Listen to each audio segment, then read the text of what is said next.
আসসালামু আলাইকুম প্রিয় শিক্ষার্থীরা, আমি ফারুক স্যার। আজকে আলোচনার বিষয় হচ্ছে ধারা। ধারা, সমান্তর ধারা। ধারা দুই ধরনের, সমান্তর গুণোত্তর। তো আজকে আলোচনা করব সমান্তর ধারা। তাহলে সমান্তর ধারাটা কি একটু খেয়াল করে দেখলে আমরা নিজেরাই পারবো।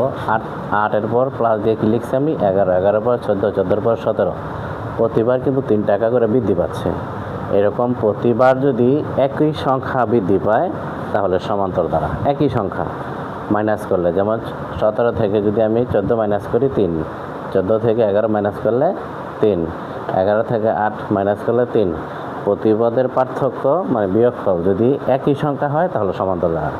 আর যদি ভিন্ন সংখ্যা আসে বা ভাগফল যদি একই সংখ্যা হয় তাহলে গুণোত্তর ধারা। যেহেতু আমি আজকে আলোচনা করবো সমান্তর ধারা, সমান্তর পদ্ধতি থাকি আমি। তো প্রথম পদে আছে কি 8, 11, 14, 17 ধারাটির কোন পদ, কয় নাম্বার পদে 392 হবে। তাহলে শুরু করি, কথা কম বলে। এখানে সমান্তর ধারার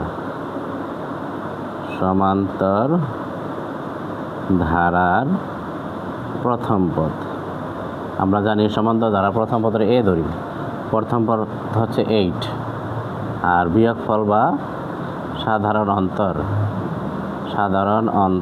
অন্তর বলতে এখানে বিয়োগফল বোঝানো হয় ডি দ্বারা হয়। পূর্বপদ থেকে তার আগের পদ বিয়োগ, তার মানে দ্বিতীয় পদ থেকে তার আগের পদ প্রথম পদ মাইনাস করলে 3 হয়। এখানে লিখতে পারি 3। তাই এখানে বলছে কোন পদ ধরি বা মনে করি ধারাটির কোন পদ বললে সবসময় n তম পদ বলবো। n তম পদ 392। তাহলে আমরা জানি n তম পদের সূত্রটা অ্যাপ্লাই করি। আমরা জানি n তম পদ a plus n minus 1d। এই সূত্রটা মনে রাখতে হবে। একটু খেয়াল করি, যদি n তম পদের মান কত হয় 392 হয়, তাহলে এটা n তম পদ। তো দোনোটা যেহেতু n তম পদই, আমরা প্রশ্ন মতে লিখতে পারি, প্রশ্ন মতে বা সুতরাং দিতে পারি। এখন প্রশ্ন মতে, শর্ত মতে, যার যেটা লেখা খুশি, তবে প্রশ্ন মতে দেওয়াই ভালো। আগে সূত্রটা লিখে n তম পদের a plus n minus 1d, আর তারপরে n তম পদের মান কত 392। এখন আমরা মানটা বসাই। এর মান হচ্ছে 8, n এর মান বের করতে বলছে, d এর মান হচ্ছে কত 392। এখন এই 3 দ্বারা যদি আমি এটার জায়গায় লিখি, 3 দ্বারা n এর গুণ করলে 3 বা 3n, 3 দ্বারা আবার 1 গুণ করলে ব্র্যাকেট থাকা মানে গুণ বোঝায় 392। এখন আমরা কি করতে পারি, যেহেতু আমি n এর মান বের করব, সংখ্যাগুলো ডান পাশে নিয়ে যাব। আমরা জানি সাইড চেঞ্জ করলে চিহ্ন পরিবর্তন হয়। যখনই দেখবা সাইড চেঞ্জ করতে হবে চিহ্ন পরিবর্তন হবে। আমার দরকার হচ্ছে n, তাহলে nটা আমি বাম পাশে রেখে দিলাম, বাকিগুলো ডান পাশে নিয়ে যায়। সংখ্যা প্লাস আছে, ডান পাশে গেলে মাইনাস হবে। প্রথমে 392 লিখে নিই, 8 প্লাস আছে মাইনাস আছে প্লাস 3n। তাহলে 3992। 8 থেকে 3 বাদ দেওয়ার পর কত থাকে 5, যেহেতু 8 বড়, 8-এর চিহ্ন বসবে 3n। এখন 392 থেকে আমরা মাইনাস করব 5। 392 থেকে যদি মাইনাস 5 করি, 392 থেকে আমি মাইনাস 5 করব, 392 মাইনাস 5 387। 387 যেহেতু এর সাথে সংখ্যা আছে, চলকের সাথে সংখ্যা থাকা মানে গুণ থাকলে ডান পাশে চলে গেলে ভাগ হয়। ভাগ করি, 387 ভাগ 3, 129, 129। এখন দেখো ধারা কি, তাহলে আমি প্রথম দিন 8 টাকা জমা করেছি, ব্যাংকে জমা রাখছো। দ্বিতীয় দিন 3 টাকা বৃদ্ধি পেয়ে 11 টাকা জমা করছো। তৃতীয় দিন আবার 3 টাকা বৃদ্ধি পেয়ে 14 টাকা জমা করছি। চতুর্থ দিন আবার একইভাবে 3 টাকা বৃদ্ধি পেয়ে 17 টাকা জমাইছি। এরকমভাবে 3 টাকা বৃদ্ধি করতে করতে কততমে দিনে তোমার 392 টাকা হবে, অর্থাৎ 129তম দিনে যায় তোমার 392 টাকা তুমি জমা করতে পারবা। অর্থাৎ কোনতম পদ বলবো, 129তম পদ বা সংখ্যা 392, অ্যান্সার 129। আশা করি বুঝতে পারছো। আমি পরের ম্যাথটা নিয়ে আলোচনা করি, যেহেতু ভিডিওটা বড় হয়ে যাবে, তার জন্য আমি চেষ্টা করব সীমিত সময়ের মধ্যে কথা কম বলে শেষ করে দেওয়ার জন্য। তারপরে একটা আলোচনা করব এখন 7। দেখো সেম যা রাখছি তাই হবে। কোন পদ 311। তো প্রথম পদ যেহেতু দেওয়া আছে 4, দ্বিতীয় পদ হচ্ছে 2 পদের পার্থক্য। 7 থেকে 4 মাইনাস করতে পারি, 10 থেকে 7 মাইনাস করতে পারি, 13 থেকে 10 মাইনাস করতে পারি। যেটাই মাইনাস করি একই ফলাফল আসবো। তার মানে হচ্ছে 7 থেকে আমি 4 মাইনাস করলে কত আসতেছে, ওইটার মতো 3ই আসতেছে। বলছে ধারাটির কোন পদ 311? 1। তাহলে কোন পদ? nতম পদ। কোন পদ বলে কি দিব আমরা? nতম পদ। nতম পদের সূত্রে অ্যাপ্লাই করেছি। এখন প্রশ্ন মতে a plus n minus 1 equal d equal to 301।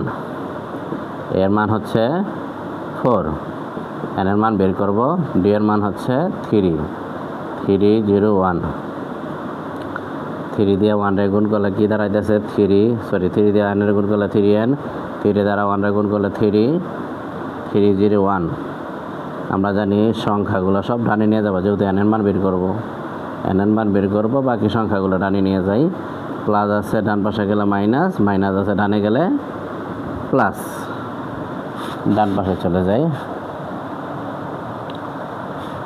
3n বামে থাকে, 3n ইকুয়াল টু 301। 4 থেকে 3 বাদ দিলে 1, বড় কত? 4 এসে বসে। আমরা জানি প্লাস বা মাইনাস করার সময় যে সংখ্যা বড় এই সংখ্যা চিহ্ন সবসময় বসাইতে হবে। এখানে দাঁড়াইতেছে কি? 301 থেকে 1 বাদ দেওয়ার পর 300। এখন আমরা 300 চলকার সংখ্যা পাশাপাশি থাকা মানে গুণ থাকলে অপোজিটে বা ডান পাশে চলে গেলে কি হবে? ভাগ হবে। এক পাশ থেকে অন্য পাশে নিলে চিহ্ন পরিবর্তন করতে হয়। 300 3 দ্বারা ভাগ করব, ভাগ করলে কত দাঁড়াইতেছে? 100। এখন সেম একই ঘটনা 4, 7, 10। প্রথম দিনে আমি 4 টাকা জমা করেছি, বাবাইকে জমা রেখেছি। দ্বিতীয় দিনে 7 টাকা জমা রেখেছি, 3 টাকা বৃদ্ধি পেয়ে। তারপরের দিন তৃতীয় দিনে আবার 3 টাকা বেশি রেখে জমা করলাম 10 টাকা। তারপরের দিন 3 টাকা, এরকম 3 টাকা করে বৃদ্ধি করতে 301 টাকা কততম দিনে যায় হবে? তার মানে 100তম দিনে যায় হবে। 100তম পদ, 100তম পদ হচ্ছে কত? 301। তো এখন 8 নাম্বার চলে যাই। সেম একই ঘটনা, 3টা ম্যাথ থেকে একটা ম্যাথ আসবে, তার জন্য এই 3টা ম্যাথ আমি প্রথমে করালাম।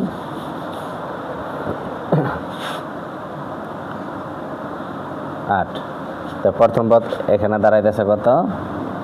প্রথম পদ হচ্ছে 5। সাধারণ অন্তর বলতে দ্বিতীয় 2 পদের পার্থক্য মানে বিয়োগফল। 8 মাইনাস 5 কত দাঁড়াইতেছে? 8 থেকে 5 বাদ দেওয়ার পর 3। বলছে কোন পদ 383 nতম পদ। nতম পদের সূত্র অ্যাপ্লাই করলাম, এখানে হবে 383। এখন আমরা মানগুলো বসাতে পারি। এর মান কত? 5, n মাইনাস 1, d এর মান কত তাহলে? 383। এখন 3 দ্বারা n এর গুণ করলে কি দাঁড়াইতেছে? 3n। 3 দ্বারা 1 এর গুণ করলে 383। এখন আমরা সবসময় চলক বামে রেখে সংখ্যাগুলো ডানে নিয়ে যাব। সংখ্যাগুলো ডানে নিয়ে গেলে চিহ্ন অবশ্যই পরিবর্তন করতে হবে। 3n যেমন এখানে প্লাস ছিল, অপোজিটে গেলে অপর পাশে চলে গেলে প্লাস আছে মাইনাস আছে প্লাস হয়ে যাবে। এখন হচ্ছে 3n 383, 5 থেকে 3 বাদ দেওয়ার পর 2। 3n 383 থেকে 2 বাদ দেওয়ার পর 381। এখন 3 আর n চলকের সংখ্যা পাশাপাশি থাকা মানে গুণ, গুণ থাকলে অবশ্যই ডান পাশে চলে গেলে কি হয়, ভাগ হয়। তা আমরা জানি ভাগ করলে কত দাঁড়াইতেছে, 381 ভাগ করবা হচ্ছে 3 দ্বারা, 381 3 দ্বারা ভাগ করলে 127,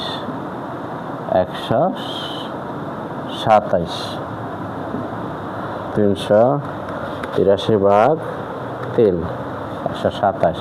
তার মানে ওই সেম ওইটার মধ্যে ঘটনা, 3 টাকা করে বৃদ্ধি করতে করতে প্রথম দিন 5 টাকা, দ্বিতীয় দিন 8 টাকা, পরের দিন 11 টাকা, এরকম বৃদ্ধি করতে করতে 127তম দিনে যায় তুমি 383 টাকা জমা করতে পারবা। তাহলে 127তম পদ বা সংখ্যা 383। এই ছিল আমাদের 6, 7, 8-এর ম্যাথ। আশা করি বুঝতে পারছো। যদি কারো বুঝতে অসুবিধা হয় অবশ্যই কমেন্টস করে জানাবেন বা জানাবা। আল্লাহ হাফেজ। আজকে ছিল প্রথম ক্লাস।